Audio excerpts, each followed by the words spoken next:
सूरजपुर नाम का एक बहुत ही सुंदर सा गांव था। वहां पर दो भाई रहते थे जो कि काफी ईमानदार थे और बाजारों में फल बेचकर अपना जीवन यापन किया करते थे। फल ले लो भैया, फल ताजे ताजे फल, रसीलेदार फल, एक बार खाओगे बार बार आओगे। इस तरह दोनों भाई फल बेचकर अपने घर आ जाते हैं। भैया, आज का बाजार कैसा था? मेरे सारे फल बिक गए, वो भी अच्छे दामों पर। हाँ छोटे, मैंने भी आज सारे फल बेच दिए। भैया, मुझे पता चला है कि पास के गांव में फल बेचने वाला कोई नहीं है। अगर मैं उस गांव में फल बेचूंगा तो अच्छा मुनाफा हो सकता है। हाँ छोटे, तुम्हारा विचार तो अच्छा है, लेकिन पास के गांव जाने के लिए तुम्हें एक जंगल भी पार करना पड़ेगा और मैंने सुना है कि वो रास्ता बहुत डरावनी है। क्या भैया, आप भी अभी तक अंधविश्वास वाली जिंदगी में जी रहे हो? मैं ये सबको नहीं मानता। भैया, आप ये तो सोचिए कि अगर मैं उस गांव में फल बेचने के लिए जाऊंगा तो हमारा कितना मुनाफा होगा और फिर हमारी समस्या भी तो दूर हो जाएगी। अच्छा, तुम कह तो ठीक रहे हो छोटे, पर संभल कर जाना और किसी अनजान से ज्यादा बातें मत करना। हाँ भैया, आप चिंता ना करो, मैं अपना ध्यान रख लूंगा। चलिए अभी सोते हैं, चलिए। सुबह जल्दी उठकर मोहन ठेले में बहुत सारे फल लेकर चल देता है और जब जंगल के रास्ते से गुजर रहा होता है तब उसे अजीबोगरीब आवाजें सुनाई देने लगती है। बचाओ बचाओ, कोई तो बचाओ, कृपया मेरी मदद करो, बचाओ। मोहन इधर उधर देखता है लेकिन उसे कोई नहीं दिखाई देता। मोहन काफी डर जाता है, लेकिन धीरे धीरे मोहन फल बेचने के लिए पास वाले गांव पहुंच जाता है और इस तरह मोहन के सारे फल बिक जाते हैं और जल्दी से घर आ पहुंचता है।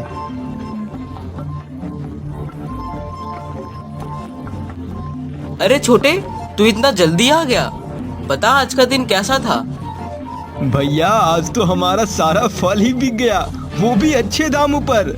और अगर इसी तरह रोज हमारी बिक्री होने लगी तो हमारी गरीबी तो छूमंतर हो जाएगी। ये तो बहुत अच्छी बात है छोटे। अच्छा तुम ये बताओ, तुम्हें जंगल से गुजरते वक्त कोई परेशानी तो नहीं हुई? हाँ भैया, जब मैं जंगल के रास्ते से गुजर रहा था तब मुझे कुछ अजीब सी आवाजें सुनाई दे रही थी, जैसे कोई मदद मांग रहा हो। लेकिन जब मैं इधर उधर देखा तो मुझे कोई दिखाई नहीं दिया। देखा छोटे, मैंने तो तुमसे पहले ही कहा था कि वह रास्ता ठीक नहीं है, लेकिन तुम मेरी बात मानते ही कहाँ हो। रहने दो, तुम कल से उस जंगल पार नहीं जाओगे। हमें नहीं चाहिए इतने पैसे, हम कम पैसों में ही गुजारा कर लेंगे। अरे भैया, आप इतना चिंता क्यों कर रहे हो? लगता है कोई परेशानी में हमसे मदद मांग रहा होगा और शायद मैंने देख नहीं पाया। आप चिंता ना करो भैया, अगर अगली बार से ऐसा होगा तो मैं दूसरी गांव जाऊंगा ही नहीं फल बेचने के लिए। मोहन किसी तरह अपने बड़े भाई को समझाकर अगले दिन फिर से फल बेचने के लिए चला जाता है और जब मोहन वही जंगल के रास्ते से गुजर रहा होता है तो फिर उसे वही आवाजें दोबारा सुनाई देने लगती हैं। बचाओ बचाओ, कोई तो बचाओ, कृपया मेरी मदद करो, बचाओ।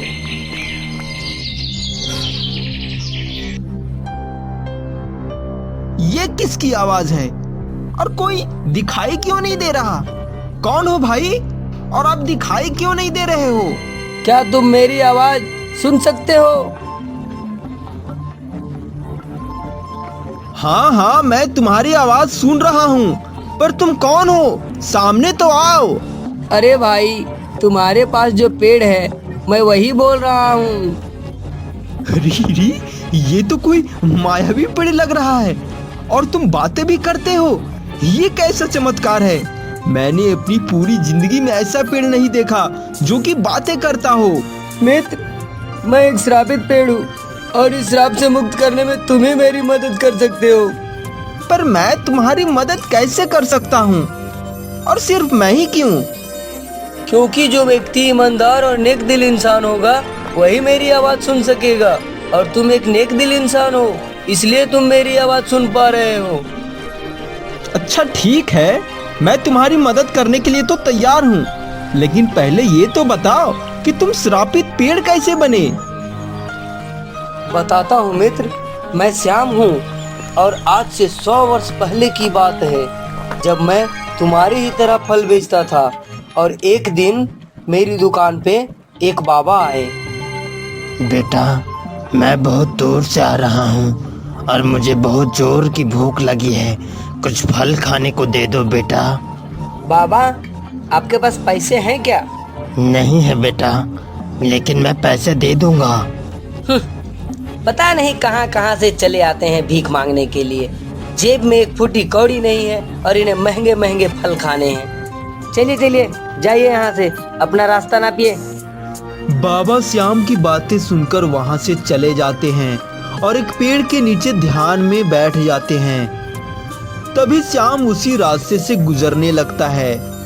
अच्छा, ये ढोंगी यहाँ बैठा हुआ है, इसी के कारण हमारा एक पैसे का भी बोनी नहीं हुआ। श्याम गुस्से में आकर बाबा के ऊपर फल फेंकने लगता है, जिससे बाबा का ध्यान टूट जाता है और बाबा काफी क्रोधित हो जाते हैं। ये फल से कौन मार रहा है मुझे? मूर्ख, तूने मेरी सहनशीलता को भंग कर दिया है। तुम एक घमंडी और अज्ञानिक व्यक्ति हो। तूने मेरा ध्यान तोड़ दिया, इसलिए मैं तुझे श्राप देता हूँ कि तू एक पेड़ बन जाएगा। जिस तरह से तू किसी की मदद नहीं कर सकता, उसी तरह तुम्हें भी कोई मदद नहीं करेगा। श्याम को यह सब एक मजाक लग रहा था। तभी अचानक श्याम एक पेड़ के रूप में बदल जाता है। अपने आप को पेड़ के रूप में बदलता हुआ देख श्याम का सारा घमंड चूर चूर हो जाता है और वह साधु से माफी मांगने लगता है। ये मैं कैसे हो गया बाबा? मुझे माफ कर दो बाबा, मुझसे बहुत बड़ी गलती हो गई बाबा, मुझे क्षमा करो बाबा। मैं अब किसी को परेशान नहीं करूँगा, क्षमा कर दो बाबा। अब तुम्हारी यही सजा है, जैसा करोगे वैसा ही भरोगे। भुगतो अब। बाबा, इस बार क्षमा कर दो बाबा, अब किसी भी व्यक्ति को परेशान नहीं करूँगा, मुझे माफ कर दो बाबा। श्रापित श्याम को पश्चाताप करते हुए देखकर बाबा को उस पर दया आ जाती है।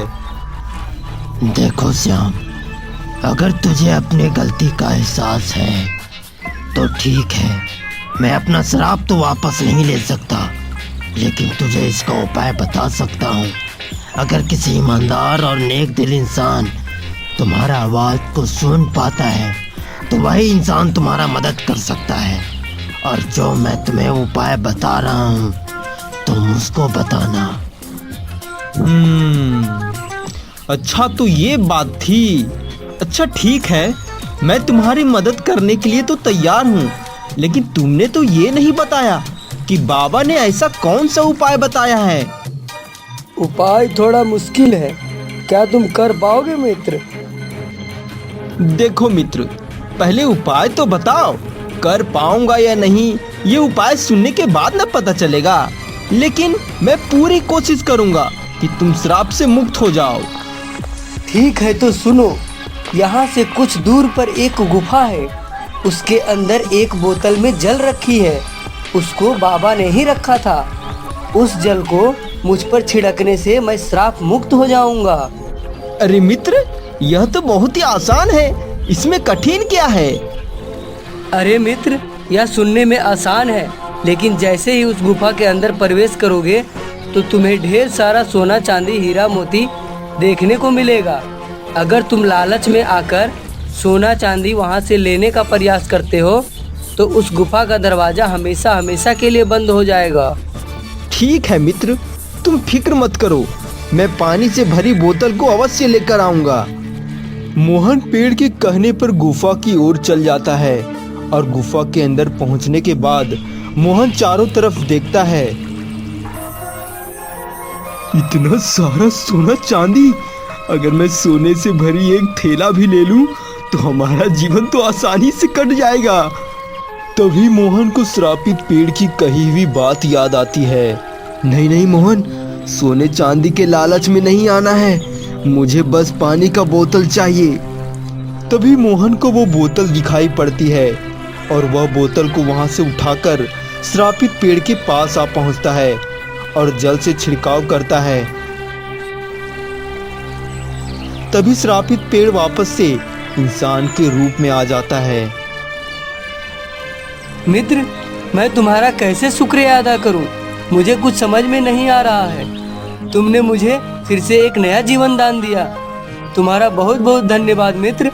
तुम सच में एक ईमानदार इंसान हो। तुमने मुझे श्राप से मुक्त कर दिया मित्र। कोई बात नहीं मित्र, अगर एक इंसान दूसरे इंसान का काम नहीं आए तो फिर इंसानियत किस काम की। अच्छा मित्र, अब मैं चलता हूँ। मोहन वहाँ से चला जाता है और अब फल की अधिक बिक्री होने के कारण दोनों भाई एक अच्छा जीवन व्यतीत करने लगते हैं।